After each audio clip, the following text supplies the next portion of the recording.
Well, and good evening once again. Hi, hello. My name is Pebbles, executive news producer of Missing Lost in Traffic and Lure Lost and Unsolved. I thank you all so very much for taking time out of your busy schedules and tuning in to this live stream today. I'm bringing the latest developments in to you in regards to the abduction of Nancy Guthrie from KQTV News. And I'd love for you to share this live stream, of course, wherever you are in the country or the world with your family members and your friends. And I thank you so much for doing so. So here are some key developments in the week-long search for Nancy Guthrie, coming out of Tucson, Arizona. The search for 84-year-old Nancy Guthrie, mother of Today Show host Savannah Guthrie, has stretched into a fourth anguished week with mounting pressure on investigators and a family grappling with uncertainty. Nancy Guthrie was last seen on January 31st before she was apparently kidnapped, disappearing from her secluded home in Arizona's Catalina foothills without her phone or critical medications. The days since she vanished have been marked by disturbing twists, ransom notes demanding millions of dollars, and extensive investigations, emotional video pleas from Nancy Guthrie's children begging for the return of their mother, and video of an armed masked person tampering with the doorbell camera at her Tucson home.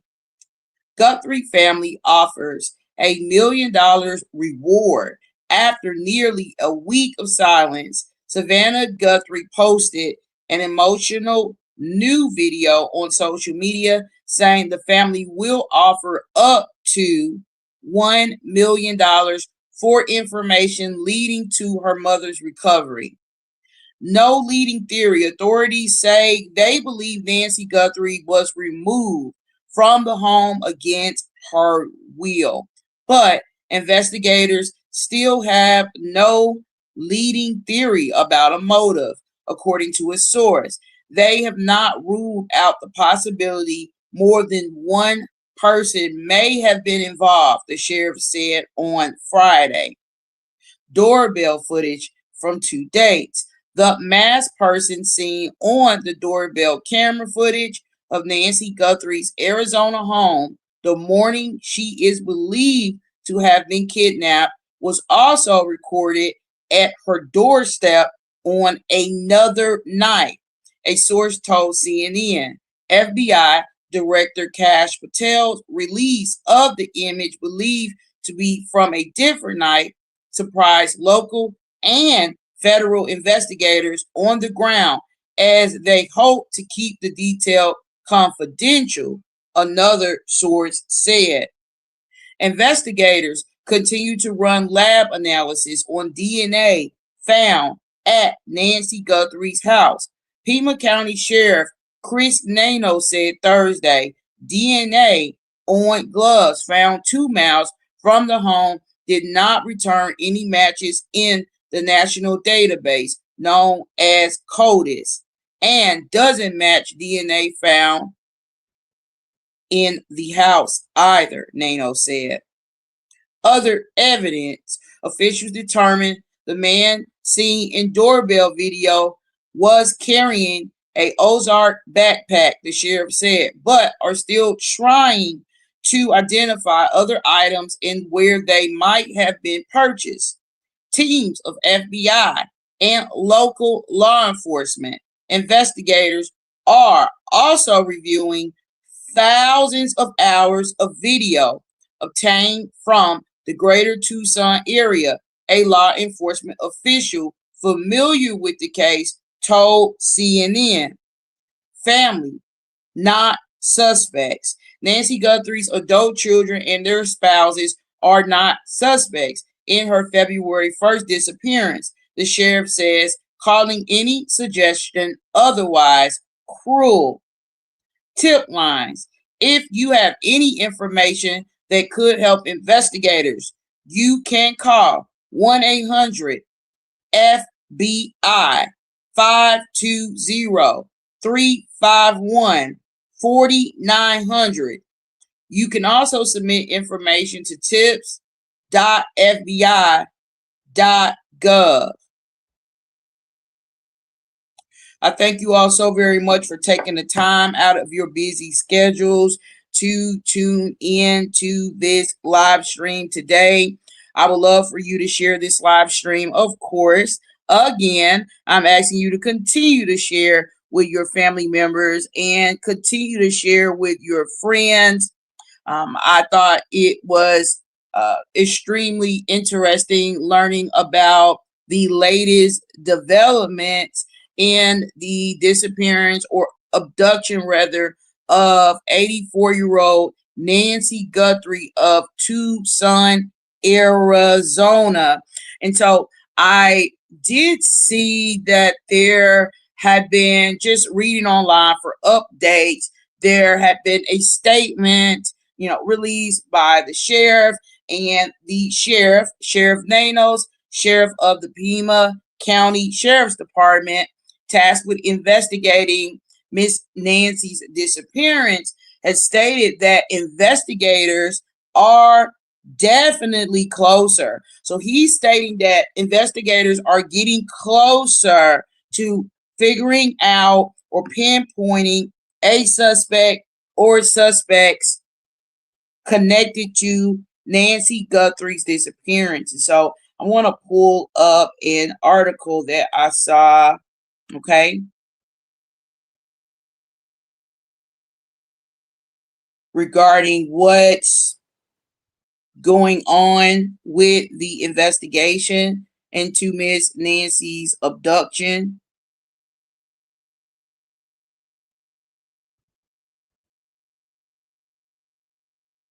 All right. So this is coming out of KOMO News. KOMO News. Investigators definitely closer to finding Nancy Guthrie. Suspect, sheriff says. The sheriff leading the investigation into the kidnapping of 84-year-old Nancy Guthrie said authorities are definitely closer to finding the suspect or suspects in connection with the case. I think the investigators are definitely closer, Pima County Sheriff Chris Nano said during an interview with NBC News. We got a lot of intel, a lot of leads, but now it's time to just go to work.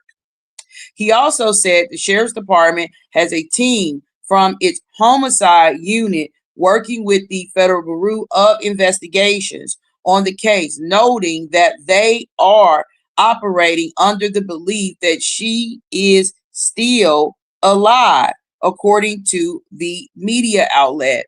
Nanos made the comments on Monday, which marked more than 1 month, or more than a month rather, since Nancy Guthrie, who is the mother of Today Show co-host Savannah Guthrie, was last seen on February 1st. Authorities said they think she was taken from her Arizona home in the middle of the night. Amid the search, Savannah Guthrie and her family have been posting videos and photos on social media asking for help from the public, as well as urging whoever is responsible to return her mother. She has also thanked the community for the support they've shown during the last 4 weeks. Earlier that day, Savannah and her sister, Annie Guthrie, returned to their mother's home, which was their first sighting in the area since the investigation started. In video captured by News Nation and Fox News Digital, the NBC anchor, her sister, and brother-in-law were seen walking arm in arm down the driveway, placing down yellow flowers and embracing each other in a tearful scene. The makeshift tribute at the edge of the property includes flowers, yellow ribbons, crosses, prayers, a sign that read, "Let Nancy come home," and a statue of an angel. Last week, Savannah Guthrie shared a link to the FBI's tip line. She posted the information on Instagram with the post featuring a segment from the Today Show, in which her colleagues told viewers how the tip line works. "Please be the one that brings her home," Savannah Guthrie wrote in the post. "Tips can be anonymous. Reward can be paid in cash, as explained here."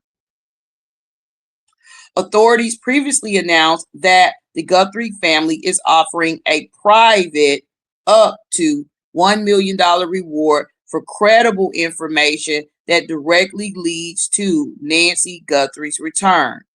Drops of Nancy Guthrie's blood were found on the front porch of her home. The FBI released surveillance footage on February 10th that showed a masked man at Nancy Guthrie's doorstep the night she disappeared. Authorities otherwise have released little evidence publicly. Fox News Digital recently reported that a Ring camera about 2.5 miles from Nancy Guthrie's home captured 12 vehicles passing around the time she went missing. The sheriff department declined to say whether any of the passing vehicles in the videos were found to have been involved in Guthrie's disappearance. Nancy Guthrie's home has been turned back over to her family. No trespassing signs have been posted on the property. So I found that statement made by the sheriff, whereas he's stating that law enforcement investigators tasked with investigating the abduction of Nancy Guthrie are definitely getting closer. So I found that to be rather interesting. And I, just like you, I'm wanting to get more insight, right? I want to learn more about different types of techniques that police use in these sorts of investigations.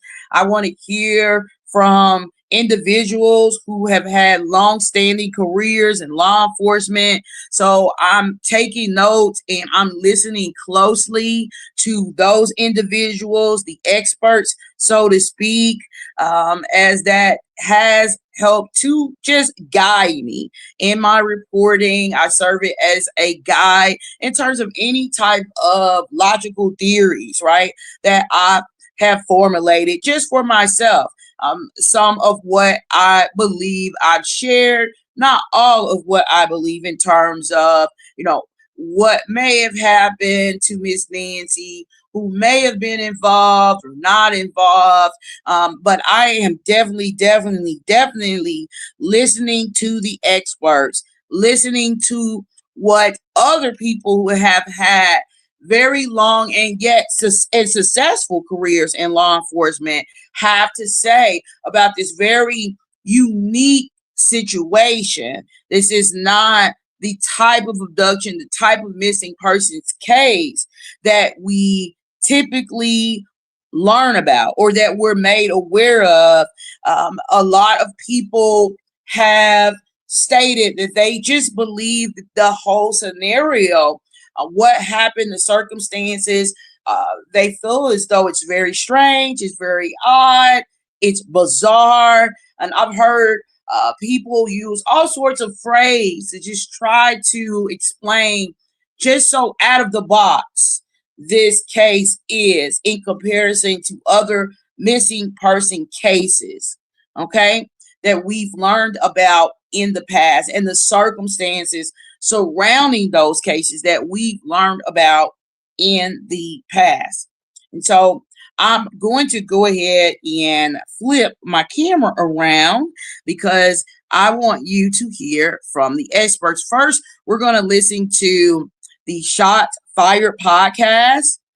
These are two very, very savvy, bright men who have had long standing careers in law enforcement, and they are going to just have a good discussion. It's almost an hour, but a great discussion about what the media have missed, what we all may have missed, what we may they want to give us some clarity in terms of why law enforcement have made certain moves, taken certain actions, or not have taken certain actions, at least publicly. So I find this all to be extremely, extremely interesting what they have to say. And I'm going to be watching along with all of you. I want you all to continue to share this live, continue to heart this live, continue to like this live. I see a like, thumbs up.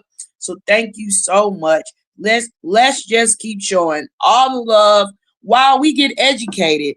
It's important, right? Knowledge is power. And you learn something new every day. And for those of us really wanting to develop a more informed sort of theory, or maybe it's not a theory, maybe you are a neighbor, maybe you're someone who personally knows Nancy Guthrie and these, what's being shared by law enforcement, right, themselves, and experts in criminology, that could help you. That could help rejog your memory about something that you didn't think about checking or looking for.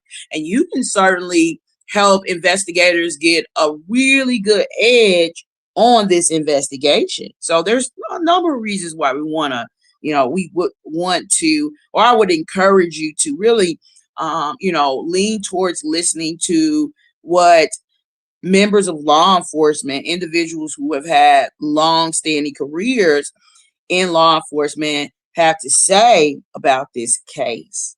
So thank you so much. I'll go ahead and turn this camera around.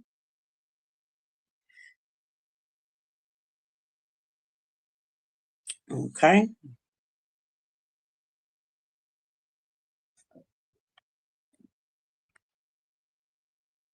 Oh, so I hope you can see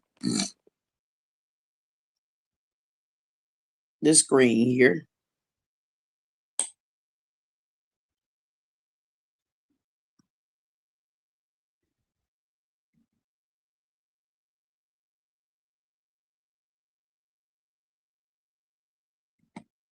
Releases information that is not accurate, it's made up to stem a different conversation or thought from the suspect. Yeah.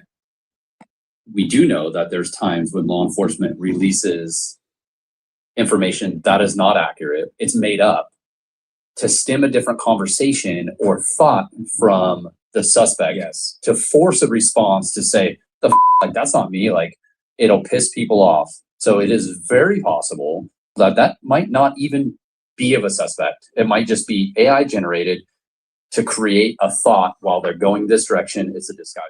All right, let's talk about the Nancy Guthrie kidnapping case. This is super weird and wild all at the same time. This is the first time we've actually come on here and talked about it. There has been a ton of development from the time this occurred until now that we're recording this. And the unique thing about this channel is that we get to offer a law enforcement perspective of everything that's been going on. Paid attention to the timeline, things that have been coming out in the media, what the family is saying, and we're able to answer some unanswered questions, I think, for people as all of this kind of unfolds, because there's a lot of stuff that is not being told to the public. Therefore, the media generates their own narrative. They're putting that out. The public doesn't know what to believe other than what's being put out there by the mainstream media. And so that's where we come into play, break this down for you. This is a super weird, unique, and very rare story that's been coming out. So let's dive into this because there's a lot to talk about. All right. But before we get into this case, I want to remind you about our in-person law enforcement training company, Shots Fired Training Group. Go to the shotsfiredtraininggroup.com and sign up for one of our courses that we are offering. We have 6 different classes that are available. If you don't see one hosted in your area, you can request us to host one at your agency. So check it out, get signed up for them. We've got a lot of great instructors. All right, Kyle. So what is your initial thought on this entire investigation and what is going on? It's been about 3 weeks. So there's been a ton of information that's been put out. So I'm not going to cover everything because we're, already 2 or 3 weeks into this whole kidnapping case. So my initial thought when I first saw it was that was super weird. I didn't know what to think about it. It really wasn't all over the mainstream media initially, which actually struck me as odd because early on they were saying they believed it to be kidnapping, and a ransom note had popped up in the media somewhere a couple days into this. And I didn't see it all over the news. It wasn't blown up everywhere. I thought that was very strange because what a rare thing to happen. You don't get kidnappings like this that happen all the time. They just don't. Especially people putting in, or wanting ransom notes, contacting the media. I mean, these are all things that we see in movies, not real life. So very rare occurrence to happen. It wasn't widely publicized as big as I thought it was going to be. And then as this started to progress and seemingly get worse and worse and worse, then, obviously it has blown up to what it is. So that was just kind of my initial thought. Was the whole thing was just weird at first. Everyone knows the backstory of the case about Nancy having dinner at her family's house, daughter's house, getting dropped off by an Uber driver. From all accounts, everything was normal. She goes into the house.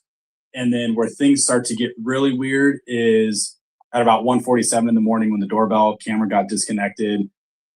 Things start to go from bad at that point to worse, and then to where we are now with just a ton of unanswered questions. So let's break kind of the time frame down into segments of like walk people through this, give our own analysis just based on our credibility from in our time in law enforcement, and kind of explain to people maybe why the cops did or did not do certain things as this thing has gone on.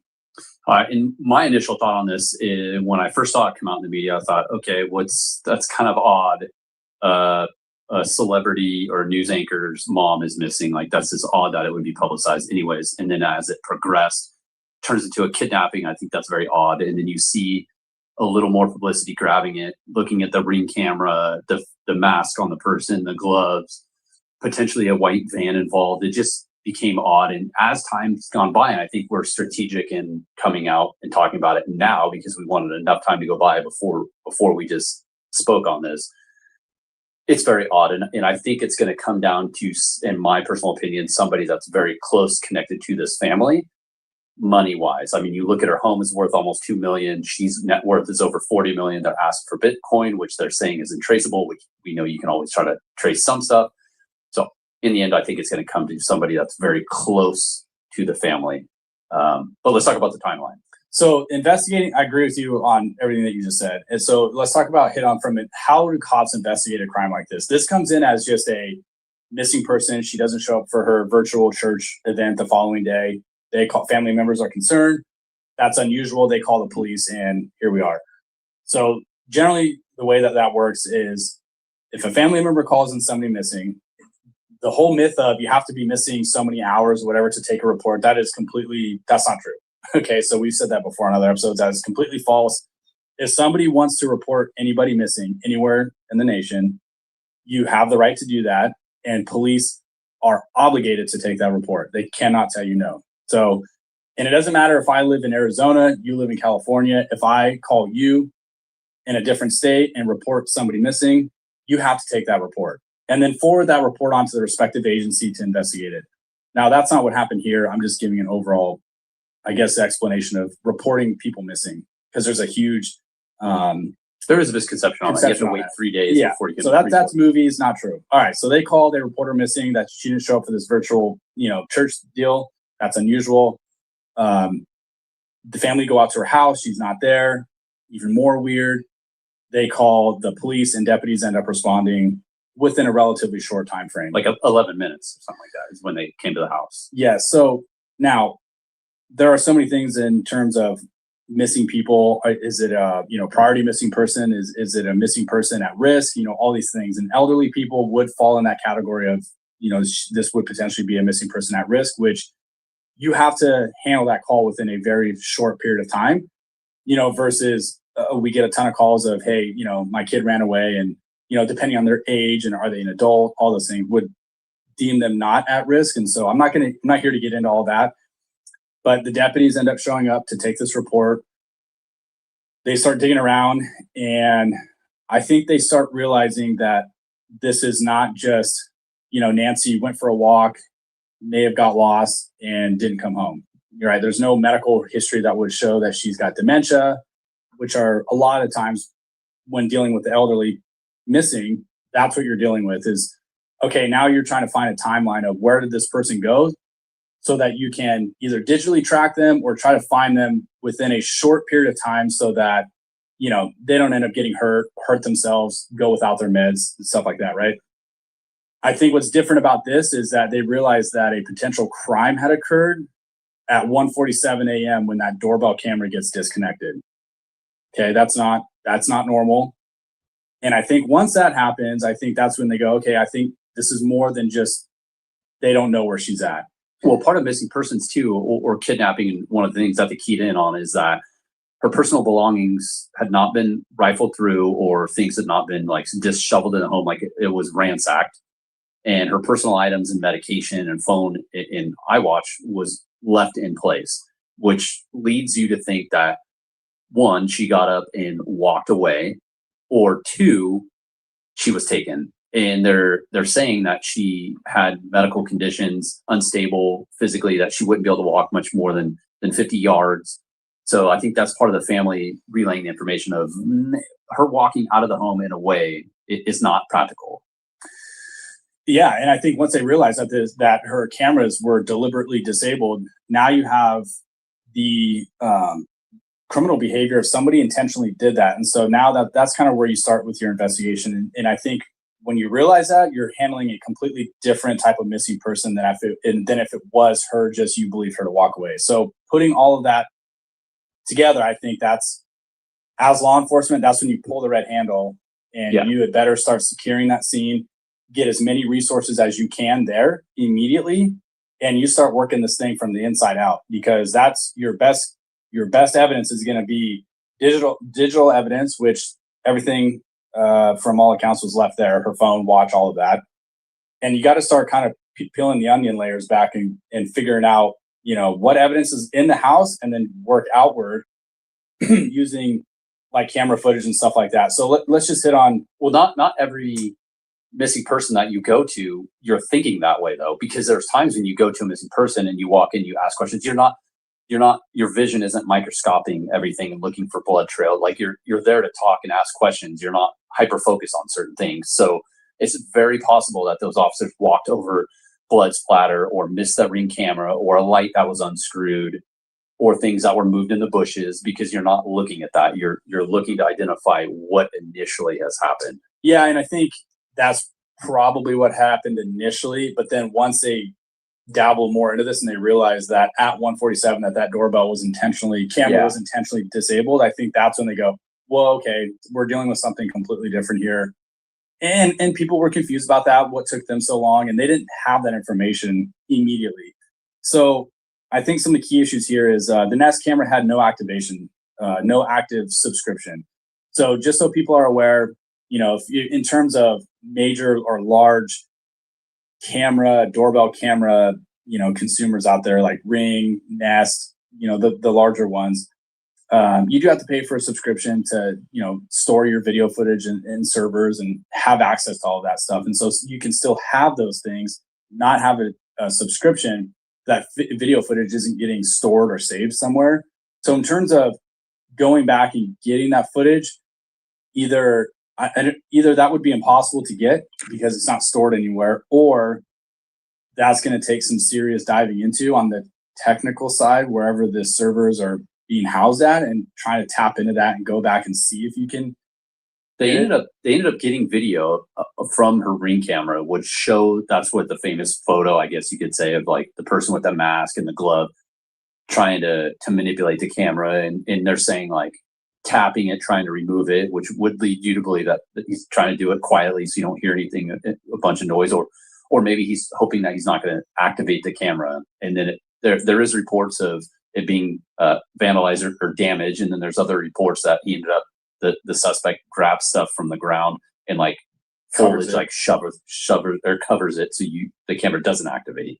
Yeah, so that, I mean, clearly that would tell me that they eventually got video footage, and that was from the front door camera that the suspect later came back and tried to disable or tamper with, which the initial reports came out that the suspect had initially disabled the cameras in the back, went into the back door was left wide open, then comes back to the front, does exactly what you said with the front doorbell camera. But nonetheless, to retrieve information or digital information from these carriers, whether it's cell phone, Ring camera footage, Nest camera footage, whatever, a lot of times these consumers or customers, or not customers, but the companies require warrants, which have to be signed by a judge, to then relinquish information over to law enforcement. So sometimes that takes a little while to do, especially in a case where if there's no subscription.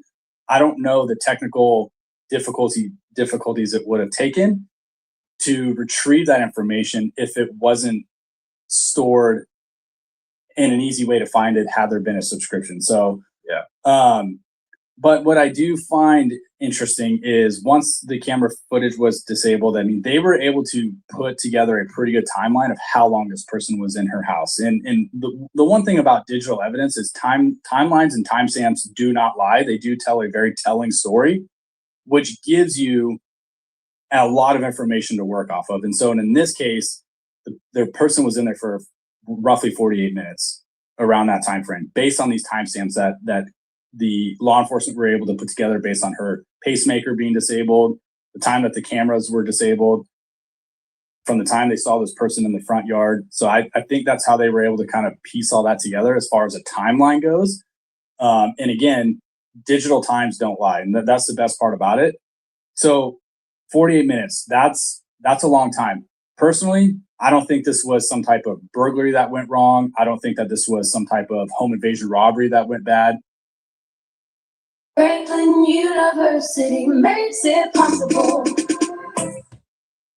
Get the strong arm, attorney John Foy and Associates. I've had clients tell me at other firms I felt like just a case number.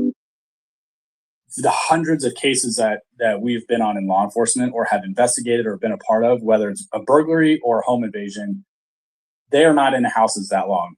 Even if it's a planned home invasion robbery where maybe the suspects know that the persons are home, they go in armed, they tie them up, point firearms at them, whatever, while another person ransacks the home. I mean, they're in and out within minutes because they don't want to get caught. They don't want, police to stumble across something or get alerted to the fact that maybe they're there. They want to get in, get whatever they're there for, and get out.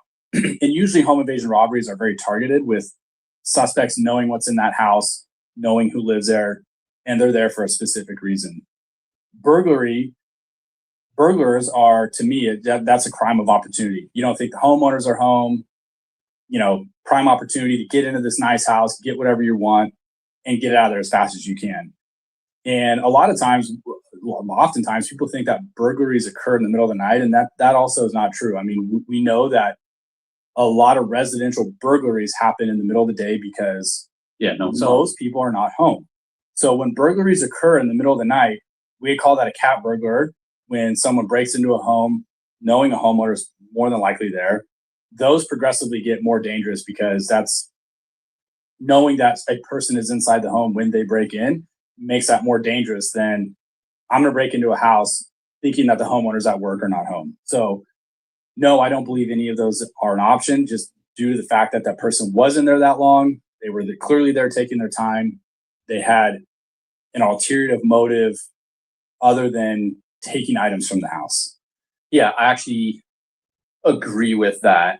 And this person, they say, is the same, that they got on camera a week prior, basically scouting, looking through cameras, what they have. It appears that this person is very intentional on what they're doing. And in the night he enters the home, it's very intentional, very methodical. And a lot of topic has been his backpack, the type of backpack, in that it was full.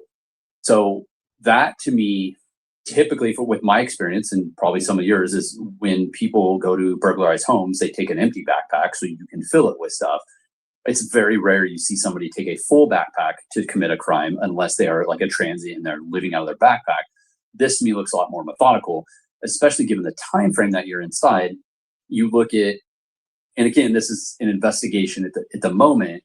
You're not probably thinking long term, but as time goes by and you're piecing things together, then you can start looking back at, okay, well, the backpack makes kind of sense. Maybe he has some type of electronics in there because there, like you were saying, there was a letter that was sent saying we want Bitcoin. Well, it's very possible that he went in, or this person went into the house, moves her or wakes her up, and that's when she gets a wave and it disconnects from her. The pacemaker disconnects, which is just Wi-Fi. It's more than like 30 feet. It disconnects. So she moved and it disconnects because it uploads information to your doctor. So at this point, the device isn't there and she leaves. It's possible this person had electronics and set something up and said, hey, you're going to enter your bank account. You're going to move Bitcoin, whatever. And then maybe something happens or doesn't happen. That's where the blood comes about and then ends up disappearing. But I think the backpack is very interesting because it appeared to be full, which to me is like, could be information that they actually interviewed another person that said, oh, it could be like a kidnapping kit. I don't think it's a kidnapping kit. I think it's some type of electronics and things that you could use to benefit, because they said the house wasn't rummaged through unless he's spending time. A couple small things of jewelry.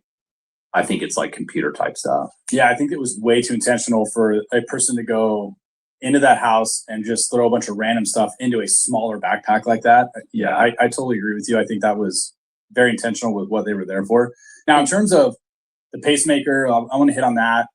The blood that was found at the house. I mean, here's what's hard about investigations. If you go into an investigation thinking one direction and it leads you into a completely different direction, and now you have to come back and redo things, kind of put things back in order when it's been, whether it's been, damaged by other people being there, evidence being, ruined, DNA, all of those things.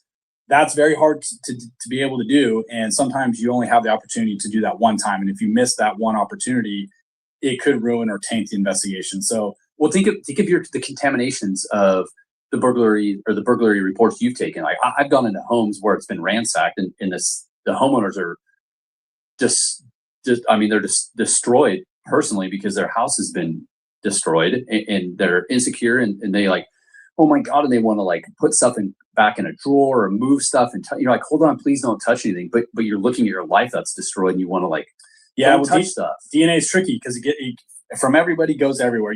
We're flaking off DNA right now. You can't even see it. And so I can see your dandruff. Can you? Yeah, it's everywhere. Fluffing? I don't know. I thought you used lotion. Or flaking? Yeah. You're fluffing? What?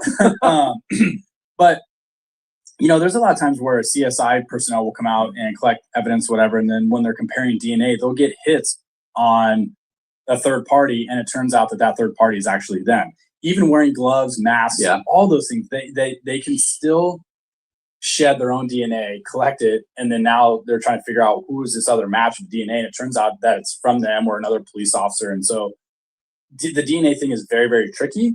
But I think in terms of the pacemaker, the injuries that happened to her, there were some reports that were saying, hey, is it possible that whoever the suspect is caused so much chest trauma to her that it destroyed her pacemaker? And I think in terms of investigation and being a cop for so long and being on, I can't say that I've ever handled or been a part of an actual legit kidnapping like this, but in terms of somebody injuring somebody else, I've never seen it to the chest like that. Usually it's always some type of facial or head injury, because that's going to be most damaging to people. And so I don't believe there's a theory out there that this person caused so much trauma to her chest to destroy the pacemaker. No, I think there's facial injuries. There may be facial, but the trauma with the pacemaker, it's going to record all of that, which they're going to have until she gets 30 feet from the. So you have a family member. So my aunt has a pacemaker. Explain that. And I've talked to her about it. And you have like this. I don't even know what it's called. It's basically like a docking station type of thing that you put next to your bed or connected to your Apple Watch or her cell phone. And when you go next to it, it uploads all the information from the pacemaker. And that directly goes to her doctor, and her doctor monitors it. And if there's parameters that are set, and if it alerts the doctor for something, then she would get a phone call from the doctor. Or if she has an issue, she thinks something, she alerts the doctor. So when it's next to you and you don't take that with you, you break more than 30 feet, it disconnects, which means the pacemaker itself is further than 30 feet. So nothing is being uploaded. So that information is still being stored wherever she is. And then when she comes back within 30 feet, it'll then upload everything that's happened. So you still have it. So they'll be able to, if they find her and she's deceased, they'll be able to pull the pacemaker and record like how long she was alive for, and if there was trauma and what her heart rate, all of that is. But for this specific, to me, it's at this point, without having the actual pacemaker, which would be her, all it's telling you is that she at that specific time she had left. Which was like 147 is when pacemaker. So she had left her room and then never returned. All it's telling you is a time that she left that.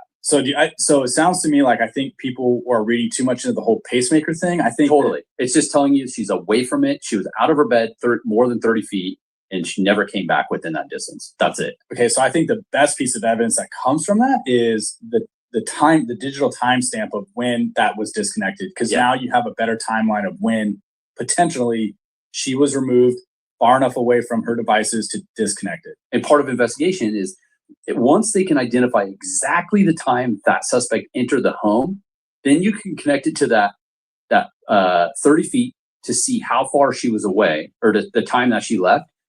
That will tell you, in my opinion, was it a targeted or was this person stumbled upon? Meaning, if it was like 2 minutes, that means I keep saying he because they're describing it as a male, entered the home and immediately found her and removed her, or he was in the home for a period of time, she was discovered, came down, and then something happened. So I would like to know exactly what time the suspect entered the home to the time that the pacemaker was disconnected, and that'll tell you how long he was in the home, which might give us... Well, that's what they're saying. That's where that 48 minutes is coming in. From the time that the doorbell camera was disconnected to the time the pacemaker was disconnected from this device, that is that 48-minute timeline window that they're going with of how long that person was inside that home.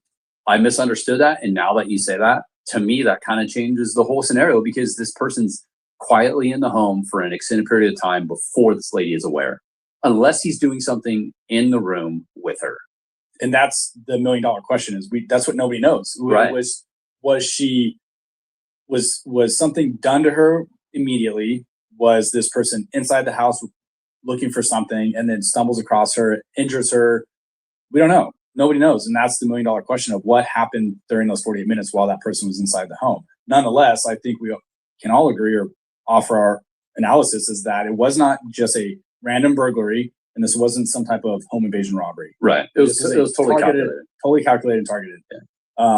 All right. So they find a glove outside the residence and that's being currently tested for DNA. That would be very telling. I think if that is the glove worn by the suspect, there will 100% chance be DNA inside that glove. Now, again, this isn't TV. This isn't, the TV show CSI where you find the magic glove and you whisk that off to CSI. They swab it for DNA and get a hit just like that. It just doesn't work like that. This takes time. The way that forensic folks even test for DNA, I've taken a DNA class. It's incredibly, it would blow your mind. The work that goes into it and what they actually have to do to strip DNA and how methodical they have to be and careful to not ruin it because you only get it once. It's mind blowing how they actually do it and test it against other people's DNA. So it's very interesting. But it's not TV. Yeah, I also think that's odd about the glove is that why would a person that methodical dump a glove? That doesn't make sense to me. It doesn't. Well, it makes sense to me unless it's intentional. It's intentional. I mean, you look at being there the week prior. Maybe that person dropped that glove at that time. They're not disclosing how long that glove has been there, or if that was in the same route that person had taken before. So it's possible he dropped it on accident before, or it's methodical in that it was intentionally placed there to throw them off. Yeah, to elude Yeah. law enforcement. I mean, if you look at this person, and it's interesting because you look at all these different videos and stuff, and they're like, "Oh, this guy's not a professional." It's like, well, I would argue that whoever's doing this may be very good at what they're doing, because at this point, there's no information. Yeah, publicly. we're 3 weeks into this. They don't have a lot of information. Yeah. There's been some information released, and we'll get into that before we close this out of why they would or would not release certain information. We can answer that. But so they find this glove. They are testing for DNA. They will come up with something out of that.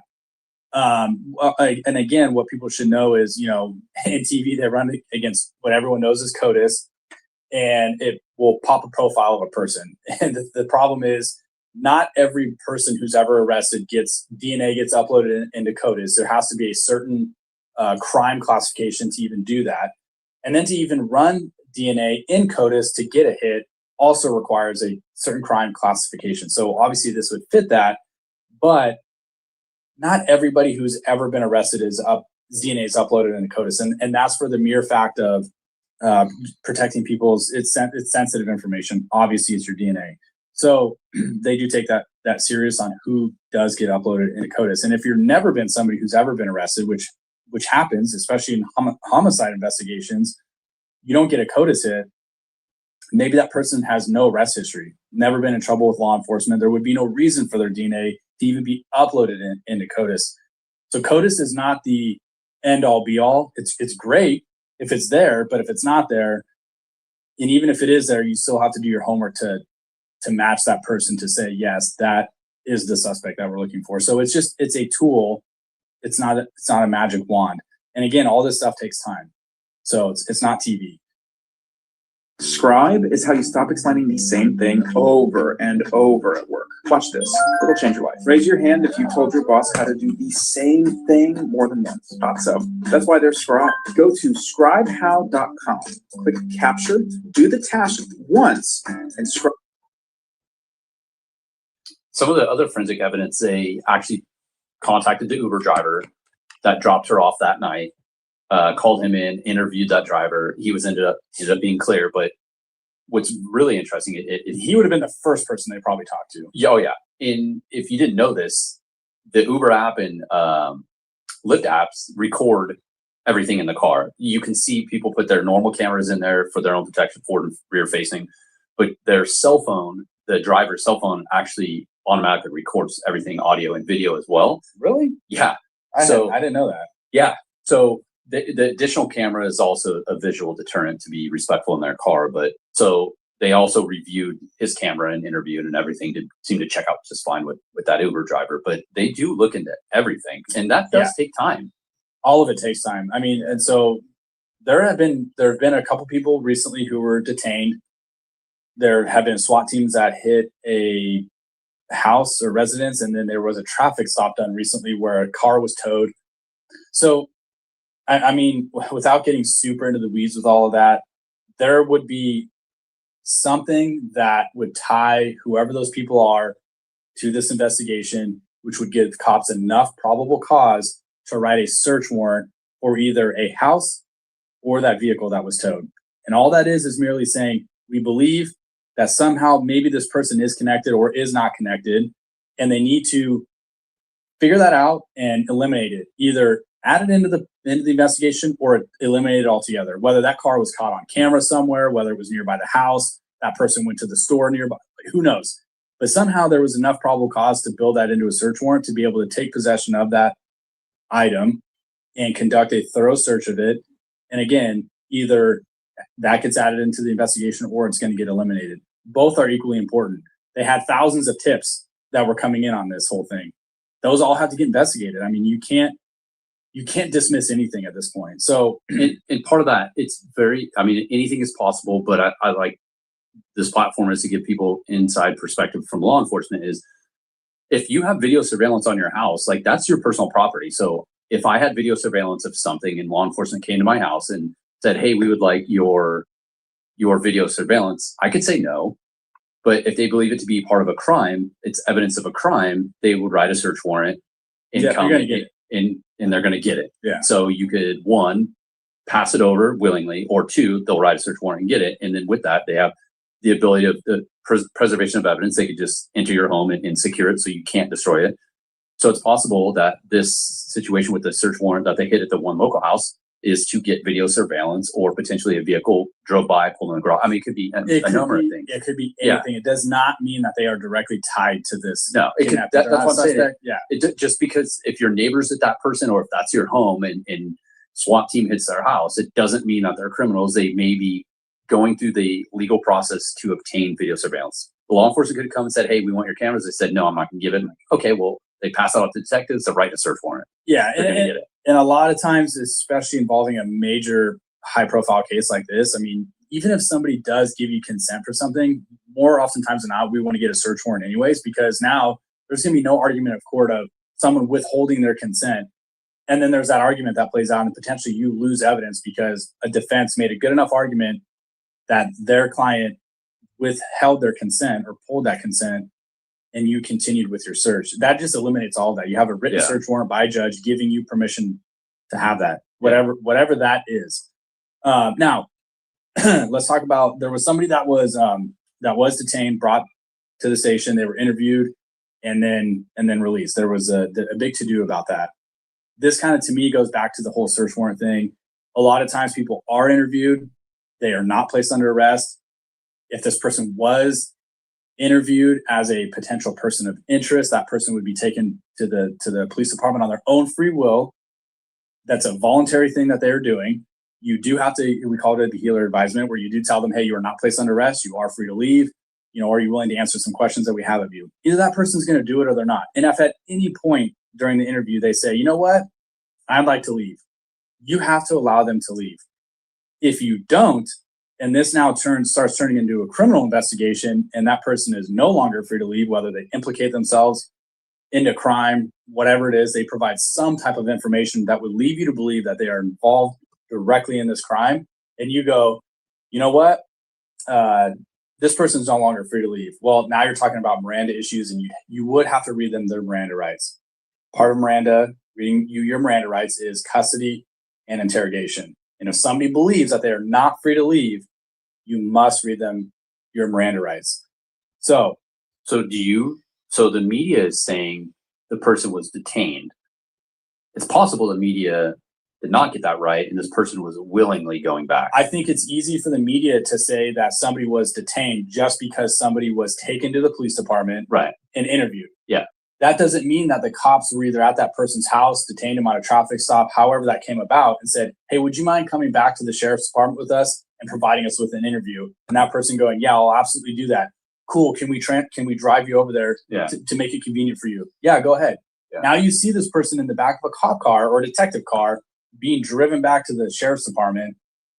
People are automatically going to assume that this person is detained. Yeah. Well, it's not always the case. I mean, that's not always the case. Homicide cases, when you have witnesses, you talk with them, you ask if they can go back. They get driven sometimes in the back of a police car, not handcuffed, or sometimes in different vehicles out of the courtesy for them to get there. So it looks like they're being detained, but they're not. And oftentimes you interview people at the station because you want the lighting to be good. If it's in the middle of the night, you want it to be recorded, all of it, audio. It's a comfortable environment. Like, the detectives have more information. They're skilled in that interview process versus the field detectives or law enforcement. Like, there's a lot of benefits of interviewing somebody at a station. Yes. Nothing wrong with that. You're right. And now, devil's advocate, let's say they did detain this person and they did bring him back for questioning, and they did read him his Miranda rights, and this person says, yeah, go ahead, I understand my rights, and I'm willing to talk. Okay. Even if this guy was detained and he was read his Miranda rights, we would definitely do that in a place where it's uncomfortable for them. We wouldn't do that at their house where they're comfortable, maybe more comfortable being able to lie. You want to strip them out of their comfortable environment and put them in our environment and go from there. But even if that were the case, even let's just say you thought that, okay, we think that this guy did it. Okay, he comes back, gives you a statement, doesn't implicate himself in it. Maybe he lies his teeth out and says he wasn't involved, whatever. But you truly think that he is, and you had enough to detain him and bring him back. Not all the time. You still have to build your case. So not all the time, even if you truly believe someone to be involved in a crime and you question them, barring evidence, maybe an admission, any of that. And just because someone admits to something, you still have to have corroborating evidence to be able to take that to court and prove it. Just admission alone is not good enough to to prosecute somebody, especially in a case like this. They wouldn't do that. So again, even if they thought that this person did it, a lot of times people get questioned, even in homicides, and then released to then build your case. And then once you have all of your evidence and your ducks in a row, get your arrest warrant and then go back and make that official arrest and charge that person with the committed crimes that you believe them to be involved in. Yeah, and at times that they could bring you in and question to see who you're involved with, who your contacts are. They may look through your phone if you allow it, or if they get a search warrant to look through it. We don't know if they kept that guy's cell phone or not. They could be up on wiretaps, see who he's calling. They could trail this person. Like, there's a lot of different stuff that they could do simply bringing somebody in. Like, that's not a one, okay, we bring them in, nothing, we're done. They leave that person. Absolutely not. They could be doing surveillance on a ton of people. In fact, they may already have known who this suspect is for a extended period of time already, and could be doing extensive surveillance on him and trying to figure out where she is. Yeah, and I think what the media does is they'll blow this out of proportion and say, somebody was detained, and then they go, oh, he's released. And then you kind of give this like false sense of information to people of, oh, they had somebody, and then I believe like, they know who he is. I believe they know who he is. Think they're already doing surveillance. I think they've already been trailing this dude, trying to figure out where she's at. That's the question. They want to obtain her, get her back safely. And it's very possible they know all of this and they just haven't developed a plan, or they're trying to negotiate, or it's something where they can't actually get. There's a lot going on, but I believe that they know who he is. Yeah, and I can tell you right now is if they do believe who they know who he is, you can bet you that they've already written into that person's cell phone. They're already getting that person's data.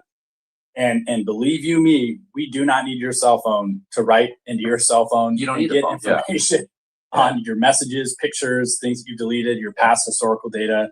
And you know what? That's the scary things about phones, but that's the day that we live in. And this right here is the best piece of evidence in any case. Yeah. In today's age. So if they did detain somebody, they would for sure have taken their phone, cracking into a cell phone. If you actually have it, I'm not going to say how that's done or don't what even goes talk into about it, that. Kyle. All I'm going to say is you can sometimes do it immediately. Sometimes it's a lot more difficult to do, and it takes a lot longer depending on the phone and your passwords, and if you're up to date with iOS updates and stuff. So, all right. So what do you think the probability of her still being alive? Honestly, I think it's 0%. I don't think she's alive. I don't think she was alive when she left that house, or barely shortly after she left the house. I mean, they've already said, hey, all her medication was left there. She has to have this medication on a daily basis in order to survive. It was left there. I don't believe the kidnapper has some pharmacy at his house where he's able to provide that. So I think that in and of itself, unfortunately, is telling enough to say that I don't believe she's alive. But given the circumstance of the whole case, with our experience, I don't believe that to be true. Yep. Unfortunately. I know, unfortunately, but I agree. The circumstances and experience, I would lead to believe she's not. I do believe that, and I agree with you that they will find out who this person was on camera if they don't already. There's some pretty wild technology out there that we as law enforcement have access to, facial recognition being one of them. Well, they've already identified that stuff. Person within 1 inch of height from that person from the week prior to that person, based on all of those measurements, everything they can do with AI. It's a 1 inch difference, which could simply be a pair of shoes or the weight of the backpack. Even the way someone moves. Yeah. I mean, the way your mannerisms are and the way that you move, that's telling. And so that's all going to get looked at. And here's the thing. Why is the FBI involved in this? I think for obvious reasons, but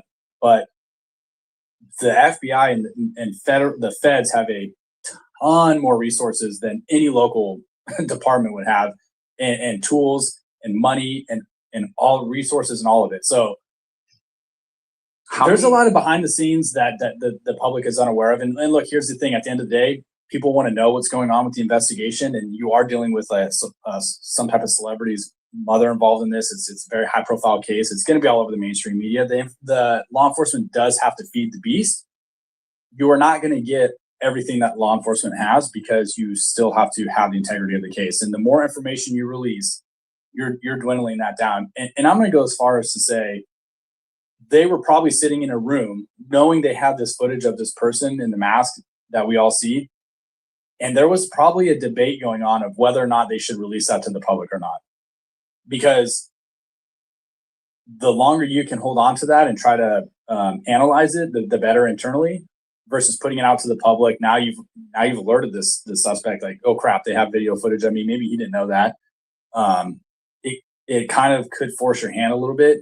However, I think we did see this in the Boston bombing, was that they wanted to hold on to it. Somebody leaked that information to the media, which got public anyways. So I think those conversations are for sure had in a room. I bet you there's some arguments going on, some very heated debates of whether you should hold on to that or you should release it to the public. All right, so I have a curveball to that, and then one question. I'll tell you the question because I want you to think about it before you answer. How many law enforcement personnel do you think are working on this case? Just think about it. Think of the feds, the local, all that. And the curveball to this is, we do know that there's times when law enforcement releases information that is not accurate or It's late.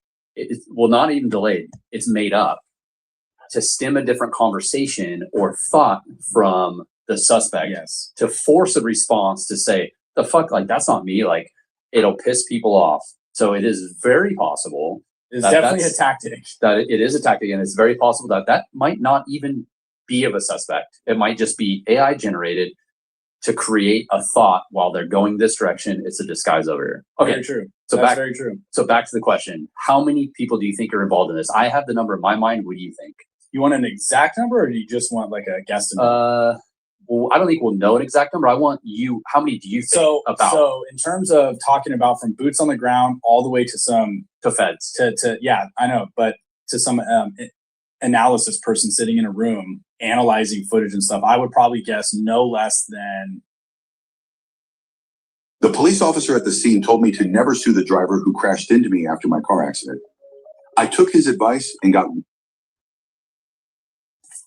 300 to 400 personnel. I was exactly thinking 300 plus. Yeah. Because you're talking about potentially a team of 40 to 50 people analyzing just Ring camera. Yep. Then you have a whole team on different type of surveillance. And then now you have gas stations, traffic cameras. Like, it's endless. Yeah. I think the more information that they get, the larger that team grows. But as of right now, I know less than 300 to 400 personnel working on this particular case, each having their own little assignment and then meeting multiple times a day and putting whatever information each team has got, putting that together and then strategizing where do we go next in the investigation. And like you said, they're probably leaps and bounds further than what we're all being led to believe. At least we would like to think that. And but in terms of finding her alive, I just don't think so. I don't think that's actual, unfortunately. So I think this is interesting. This is history in the making for sure. I mean, these cases you don't see. These are very, very rare. Yeah. So crazy. Yeah. I mean, there's kidnappings of kids and human trafficking. You get it. Yes, but not in terms this. of highly publicized kidnappings like this with ransom notes, pretty interesting. It is interesting. I think we'll have to keep looking at this and come back with a follow-up podcast once we get more information. Yes. And if you guys like this type of content, make sure you subscribe to our channel, give the video a thumbs up, drop. So that concludes the Shots Fired podcast discussion, highlighting what media may have missed and highlighting important details that investigators often withhold from the public. So I thank you all for tuning in. I thank you all for sharing. I'm going to go ahead and end this live stream now. I did want to share with you something I did find interesting. As many of you know, Missing Lost in Traffic extended our 50 state alert for Nancy Guthrie to Sonora, Mexico. And I recently learned that I had no idea until I read it's an online obituary for her husband, that her husband actually passed away in that very state. So I found Sonora, Mexico. So I find it that is something. Just thinking about it and thinking about the push, and that I have put forth, the efforts that I have put into trying to reach out to individuals in the country of Mexico. I'm going to try a bit harder, if that includes me doing some paid advertisement to reach, states throughout the country of Mexico. That's what that, I guess, will have to entail. But I find that interesting, learning that her husband did die in that very state out in Mexico, the same state that we've extended our 50 state alert to at this time. So, yeah, that is really interesting. All right. Thank you so much for tuning in to this live stream. Pebbles executive news producer of Missing Lost in Traffic and Lure Lost and Unsolved. For now, signing out.